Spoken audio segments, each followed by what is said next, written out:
What's up, bros and hoes, or whatever floats your goat? It's Relentless here, bringing you yet another episode of Division Builds. Now, as always, go ahead and remind you, be sure to click on the Gleam link in the description below. There's an awesome giveaway going on of a PS4 Pro or an Xbox One X. That is the first place prize. The second place prize is a game of choice, and the third place is a limited edition Revolution Gaming t-shirt. And also check out Facebook community on all things gaming, which is Revolution Gaming, the most non-toxic, positive gaming community out there on Facebook. So click on their link, be sure to join, and also that's how to get in touch and be a part of the Splatter Squad, that's me and Reggie Merck, Hood Type, and usually sprinkled in subs here and there when we have sub Saturdays.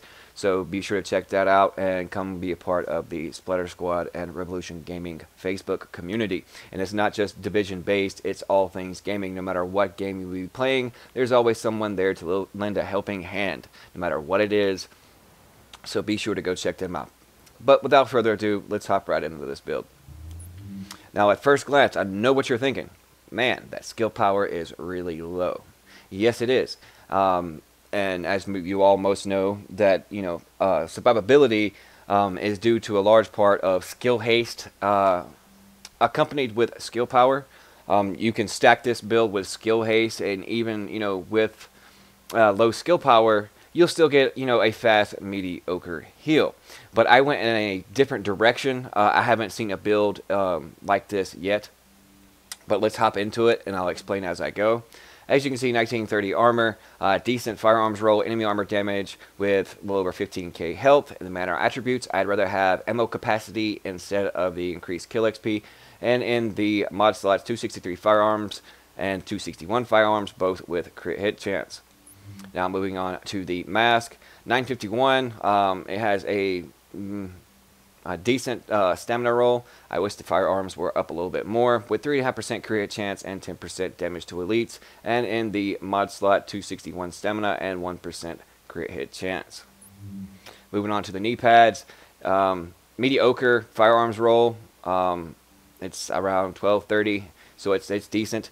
But it does have burn resistance and shock resistance. Instead of disrupt resistance, I'd rather have bleed resistance in its minor attributes. But it's got 2 out of the 3. And the major, it has a little over 14k in health. And in the mod slot, 259 firearms, 1% crit chance, and 5.5% first aid self-heal. Moving on to the backpack, specialized backpack.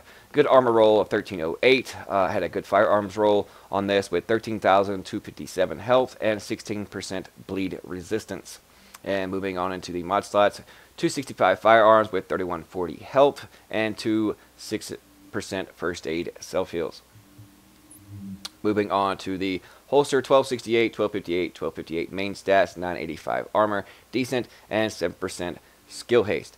Now, as you already know, this build is based on crit chance. So instead of this major attribute being skill haste, I'd rather it be the crit hit chance. But at the least, I'd rather it be health than the skill haste. But it had 2 great main stats, but the stamina roll on this one was very low. So if I had it by choice, I would go with the crit hit chance here. So that way, it boosts up my crit hit chance, and I wouldn't have to more or less rely on my pulse. So that way, I'm maxed out on my crit hit chance. But that is the theme of this build. And then moving on to the gloves, Savage Gloves, 1256 in firearms, 960 in armor with SMG damage, crit damage, and crit chance. SMG mid damage, it doesn't have to be. It could be any weapon type that best suits your playstyle. But with Striker, it has stacks, and it stacks on stacks on stacks on stacks. And a lot of people are running the M870. But I'm still working on my potato aim when it comes to the shotgun meta, if you want to call it a meta. If it's back or not.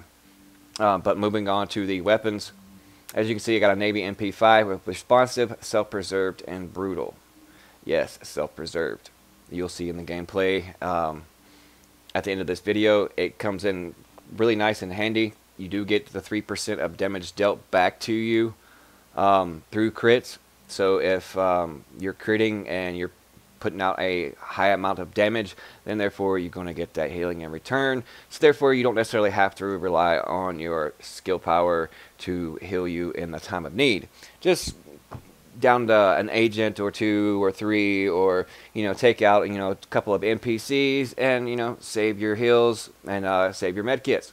But in the mod slots of this weapon, I have 160% magazine size, 2.5% crit hit chance, and 5% rate of fire. In the Pro Optics, I have crit hit damage, crit hit chance, and headshot damage. And in the muzzle, crit hit damage, headshot damage, and crit hit chance. Small underbarrel, crit hit damage, optimal range, and reload speed. Now I'm trying to find probably a little bit better of an underbarrel.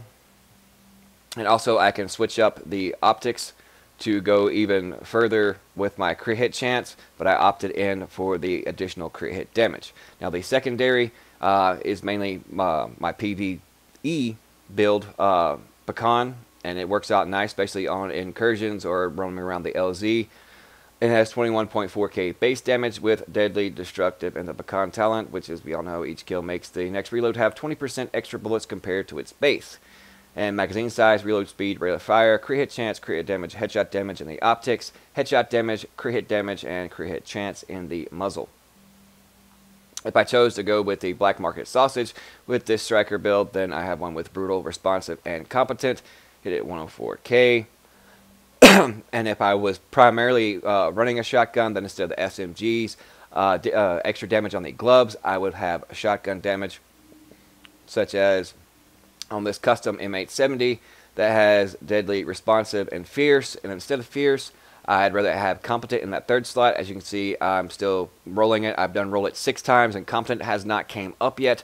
But as soon as I acquire more Phoenix credits, that will be competent in that third slot. And as you can see, it's hitting for 165k. Also, I have an M870 Express down here. That's deadly, brutal, and unforgiving. And I also have 2 more MP5 ST, lightweight M4. So the sky's the limit. I know a lot choose to run the M870 with a striker build, and it is absolute beast. Now, when it comes to survivability, that's why I have the Navy MP5. And if you've seen the Splash Squad videos, you know I run with a healer that is in my group. So therefore, when you're running with a reclaimer, you're constantly getting heals on top of that. And plus what damage I deal out with my MP5, I'm also getting that in return. But let me know what you guys think. Try it and test it out. I know I have, even in the DZ and in the LZ, and it works out great. I love the damage output, and especially with an LMG, if you're just trying to get those stacks up, you can, as long as your aim's on point.